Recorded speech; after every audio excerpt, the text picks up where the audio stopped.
Je vous parle d'un pays au bord de la mer du Nord. Un pays dont je semble ne jamais pouvoir me détacher, même si j'ai pris de l'altitude pour le contempler. C'est l'un des pays les plus densément peuplés au monde et pourtant, vu du ciel, on ne voit pas les gens, mais surtout des étendues vertes étonnamment grandes. Montez à bord, je vous emmène.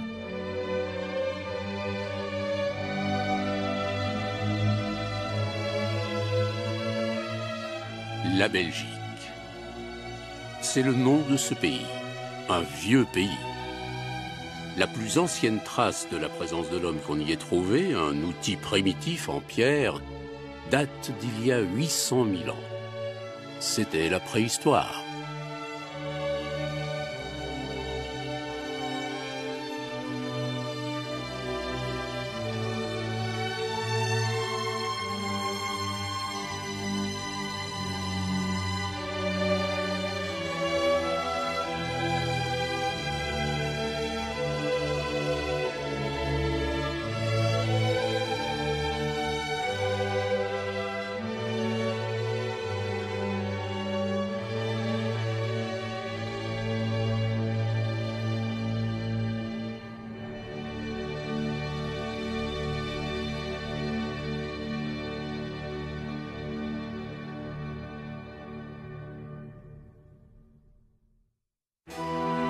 Les Belges.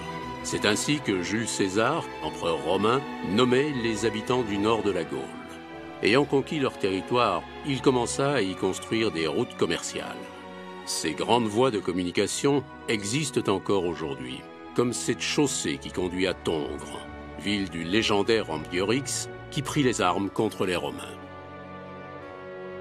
Grâce à ces routes construites par les Romains, le commerce international devint florissant.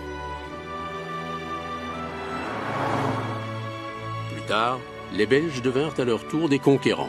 Depuis Bouillon, ils organisèrent des croisades contre les musulmans qui occupaient Jérusalem. Des villages virent le jour.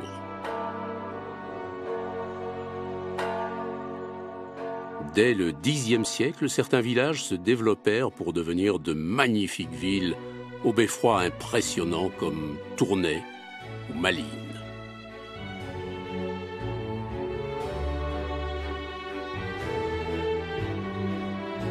Le long de la Meuse vint Liège, la plus grande ville du sud du pays.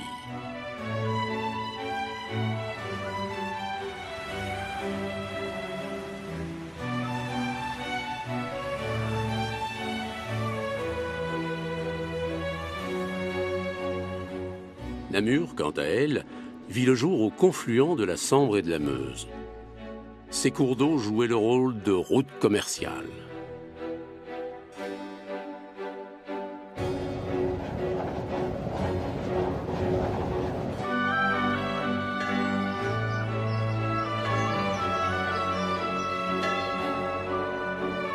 Le long de l'Escaut se développèrent deux villes portuaires, Anvers et Gand.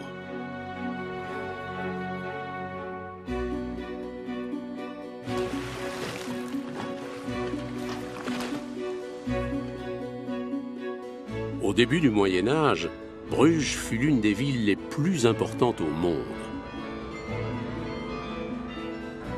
Au XIXe siècle, Liège devint la cité ardente, surnom qu'elle doit à l'activité industrielle qui florissait à l'époque. La sidérurgie, bien sûr, mais aussi la verrerie.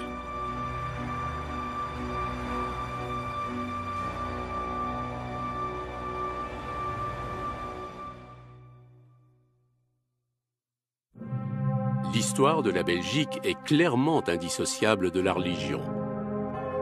Cela se remarque à ses innombrables clochers, mais aussi au nombre de ses abbayes, où l'on ne faisait pas que prier. On y fabriquait, et on y fabrique d'ailleurs toujours, aussi des bières réputées dans le monde entier et du délicieux fromage. Toutefois, les abbayes ne se limitaient pas à cela. Elles étaient des centres florissants de la science et de la littérature. Certaines abbayes n'ont pas survécu à la Révolution française, époque à laquelle elles furent réduites en cendres.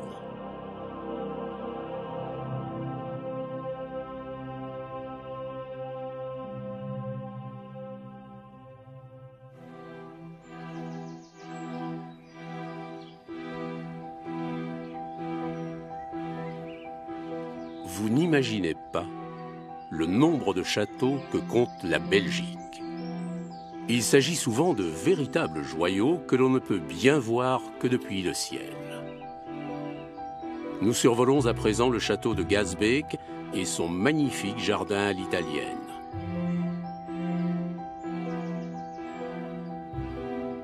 En Belgique, des châteaux ont été construits à toutes les époques.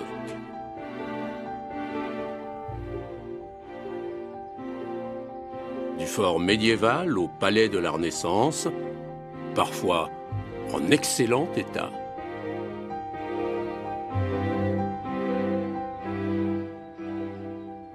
Et parfois pas.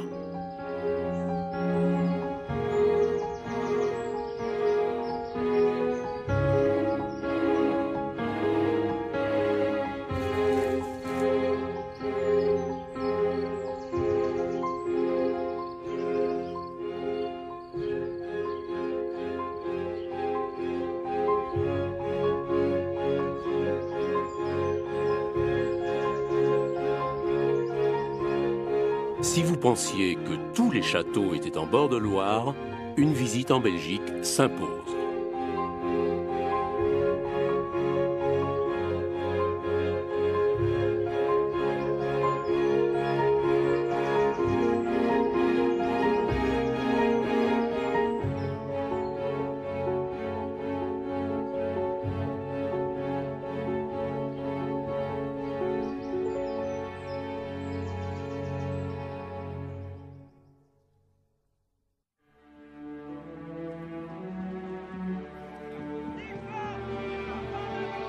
Dans le prestigieux paysage brabançon le long de la frontière linguistique, vous verrez un étrange monument à Waterloo. Un lion se dresse fièrement au sommet d'une butte artificielle. C'est ici qu'en 1815, une coalition de troupes européennes défie l'armée de Napoléon. Battu, l'empereur fut exilé sur l'île de Sainte-Hélène. À l'époque, les guerres étaient beaucoup plus simples.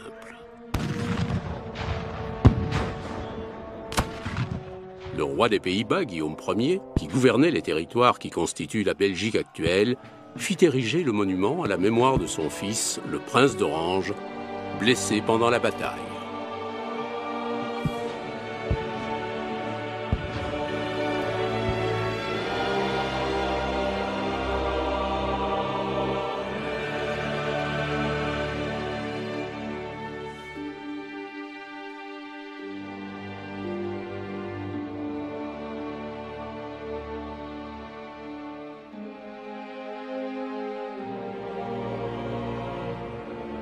Bruxelles, 15 ans plus tard. Après une véritable révolution d'opérette contre le pouvoir néerlandais, l'État belgique est fondé. Il deviendra une monarchie constitutionnelle. Son chef d'État est un roi. Le pays possède deux grandes communautés linguistiques, l'une néerlandophone, l'autre francophone. Une petite partie de la population parle également l'allemand. Au cours de la seconde moitié du siècle dernier, l'État subira une réforme majeure et la Belgique se verra dotée d'une structure fédérale.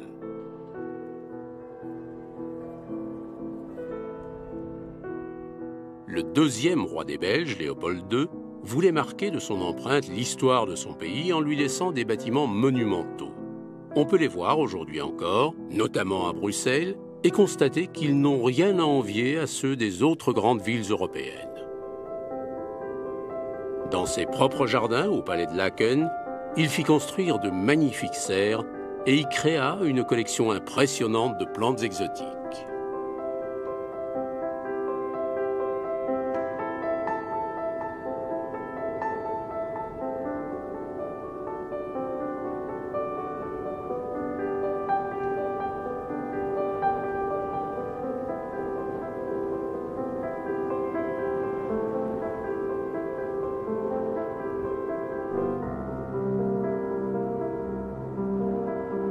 Sur le canal du Centre, dans la province de Hainaut, on trouve 4 ascenseurs à bateau, des exemples incroyables de construction du XIXe siècle. Les polders de Flandre occidentale ont joué un rôle important dans l'histoire mondiale. C'est dans leurs tranchées que moururent des centaines de milliers de soldats pendant la Première Guerre mondiale.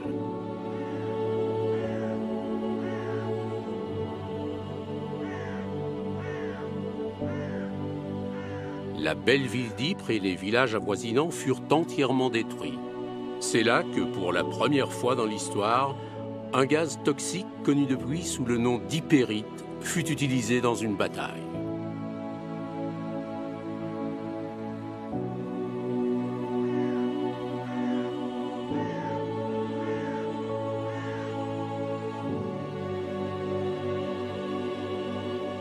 La rivière que nous survolons pour l'instant joua un rôle central au cours de la dernière étape de la guerre. Il s'agit de l'Isère. Le roi Albert Ier fit ouvrir les écluses de l'Isère à Nieuport. Lentement, le fleuve inonda la région où les Allemands avaient établi leur position. Ce fut le début de la fin de la guerre. Partout dans la région, vous trouverez des musées et des traces de tranchées conservées pour la postérité, comme ce couloir de la mort.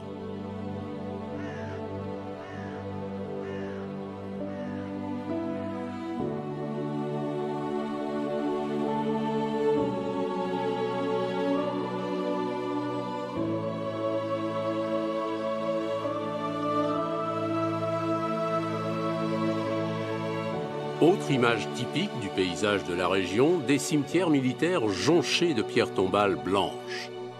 L'un des plus connus est le Tynecote Cemetery de Passendale.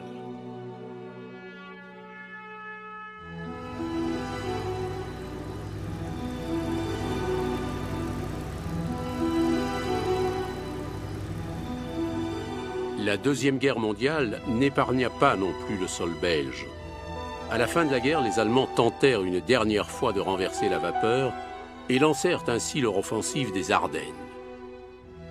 Mais ici, dans la région de Bastogne, les Alliés purent mettre un terme définitif à l'avancée des troupes allemandes.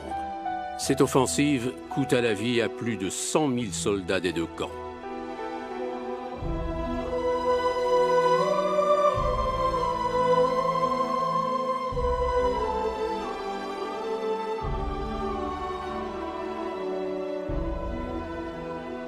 La Belgique fit ériger à Bastogne un monument à la mémoire des dizaines de milliers d'Américains morts au combat lors de cette offensive.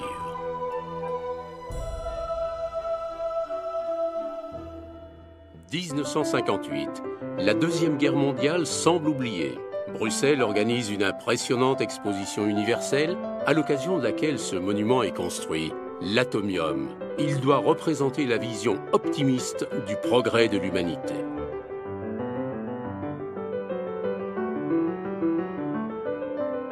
Le sud du pays devait sa prospérité à l'industrie lourde. Dans la région de Charleroi, il s'agissait de l'industrie du charbon.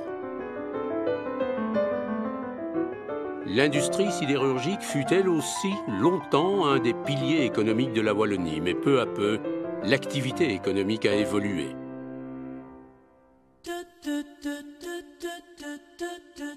Le plus frappant, surtout vu du ciel, ce sont les infrastructures impressionnantes.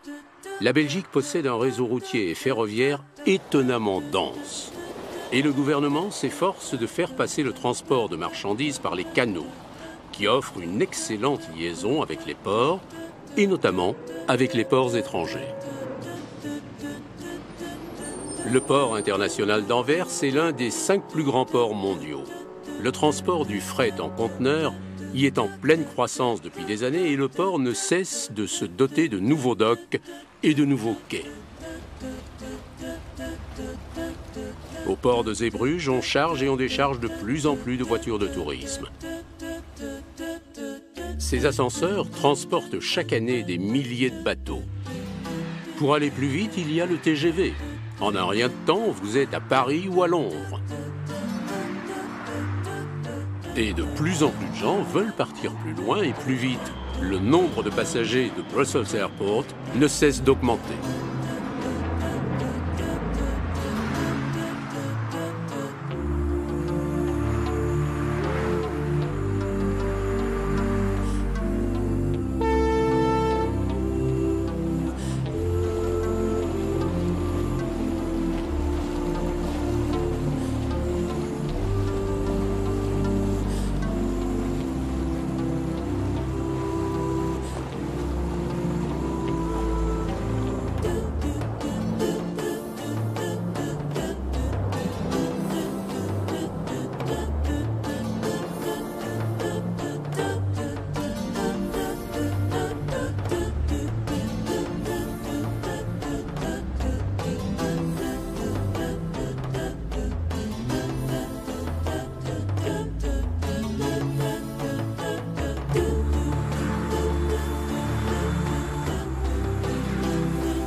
Je vous le disais, la Belgique est un petit pays densément peuplé, avec de nombreuses routes, une forte activité industrielle, de nombreuses habitations.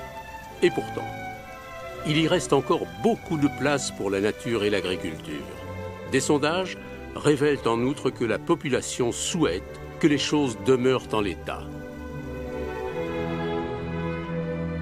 À de nombreux endroits, l'activité agricole offre encore de charmants paysages.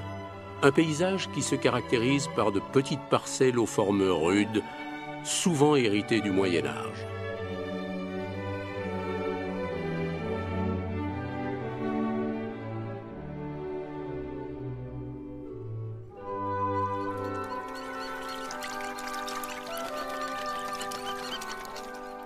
C'est peut-être précisément parce que la nature risque d'être mise à mal par l'activité économique que l'écologie a pris tellement d'importance ces dernières années. Le gouvernement investit de plus en plus dans l'environnement. De plus en plus de zones naturelles sont désormais protégées après la disparition, hélas, dans un passé récent, de nombreux espaces verts.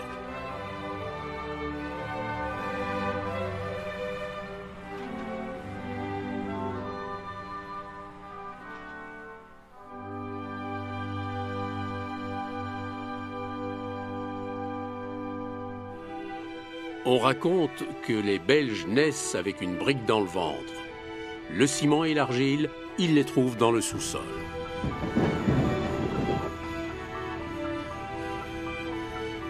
L'industrie lourde, elle aussi, a les deux pieds bien sur terre, tel ce géant de l'acier. Et le montage de véhicules automobiles s'inscrit à merveille dans ce contexte. Chaque année, 1 million de voitures quittent les chaînes de production belges. Les aéroports régionaux gagnent eux aussi du terrain.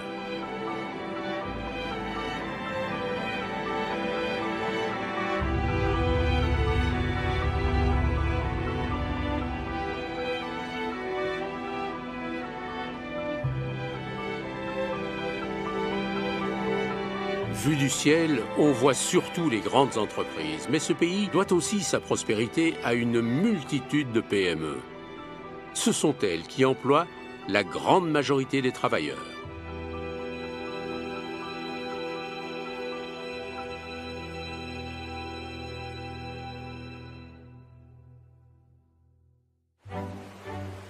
Travailler, c'est important, mais que font les Belges le week-end? Eh bien, quand le soleil brille, ils semblent tous filer en direction de la côte, même si celle-ci ne s'étend que sur 65 km.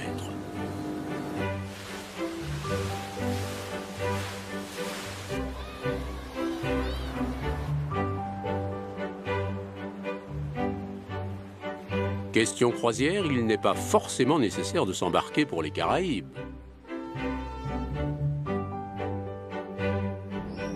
Le sud-est du pays attire aussi beaucoup de touristes. Pas un jeune Belge n'a échappé au camp de vacances organisé dans les Ardennes.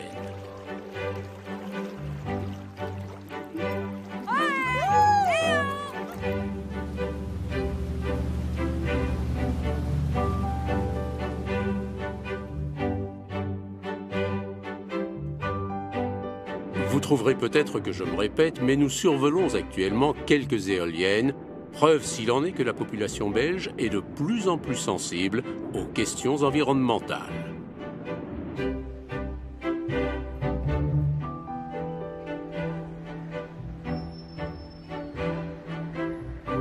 La Belgique compte 18 universités et pas moins de 50 autres écoles. Il doit donc y avoir beaucoup de têtes bien faites qui se penchent sur la meilleure manière de concilier écologie et économie. La plus ancienne université de notre pays se trouve au cœur de la ville historique de Louvain. Elle remonte au XVe siècle.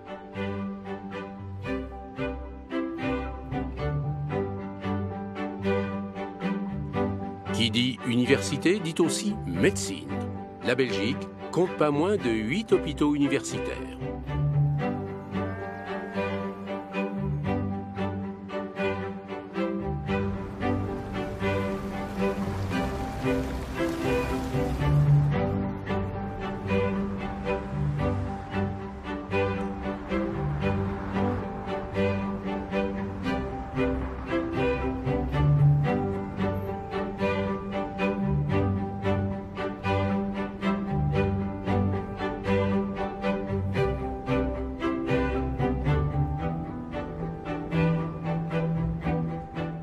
Bruxelles n'est pas seulement la capitale de ce pays, mais aussi celle de l'Europe.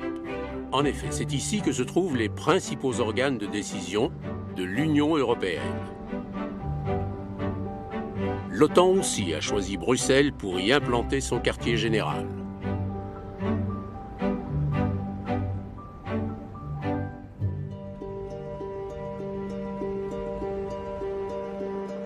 Le week-end, le Belge grimpe volontiers sur son vélo.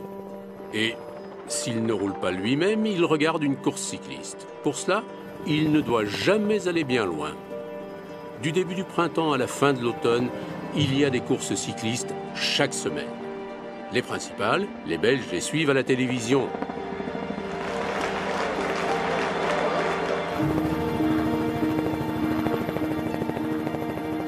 Il n'est donc pas étonnant que la Belgique compte autant de champions cyclistes.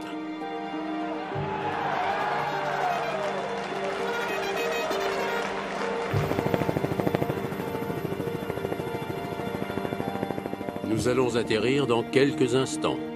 Je me suis efforcé de vous brosser un portrait aussi complet que possible de ce petit pays, sans bien sûr pouvoir vous parler de tout.